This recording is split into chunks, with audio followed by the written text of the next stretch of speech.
इस वक्त की बड़ी खबर, पीएम नरेंद्र मोदी ने पूर्व सैनिकों के लिए वन रैंक वन पेंशन को लेकर बड़ा ऐलान किया। पीएम ने कहा, वन रैंक वन पेंशन का लाभ हर सैनिक को मिलेगा।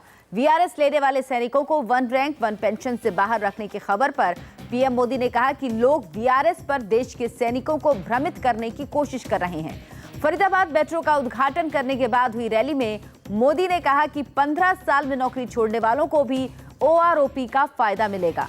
इसके अलावा मजबूरी में सेना छोड़ने वाले सैनिकों को भी वन रैंक वन पेंशन का फायदा मिलेगा।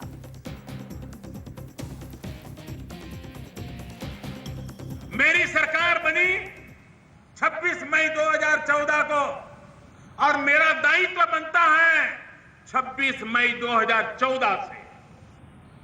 ये जो प्रचार करने वाले लोग हैं वो देश की जनता को और बास खस के हमारे जवानों को भ्रमित करने का पाप करते रहे।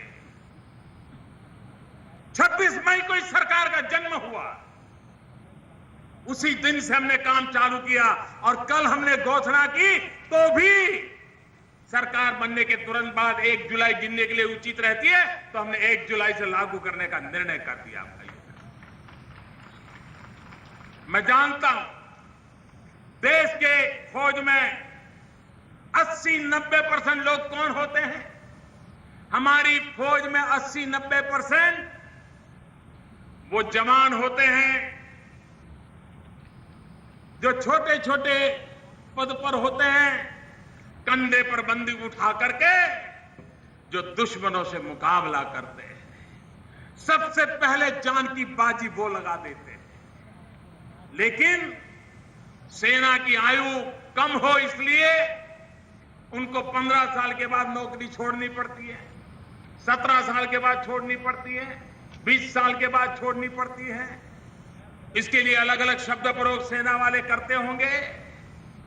कुछ लोगों को लगता है कि जो 15 साल 17 साल नौकरी छोड़ के गए उनको ओआरओपी नहीं मिलेगा।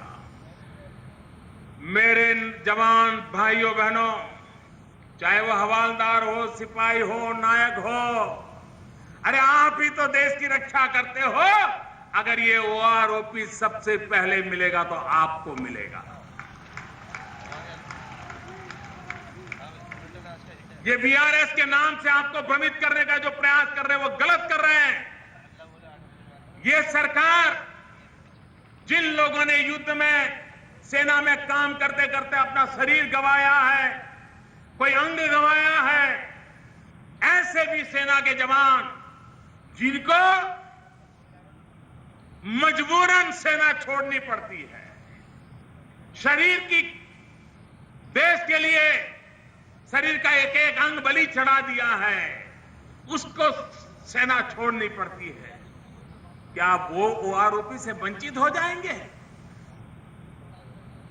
सेना को प्यार करने वाला प्रधानमंत्री ऐसा कभी सोच भी नहीं सकता है। मेरे भाइयों बहनों, ऐसे सबको ओआरओपी मिलेगा और इसलिए 80-90% ये जो 8,000-10,000 करोड़ का खर्च है ना, उसका सबसे ज्यादा धन ये 15-17 साल की उम्र में जो सेना छोड़ के घर आते हैं उन जवानों में जाने वाला है। और इसलिए ये भ्रम फैलाने की कोशिश करने की आवश्यकता नहीं है। ये सरकार बहुत स्पष्ट है।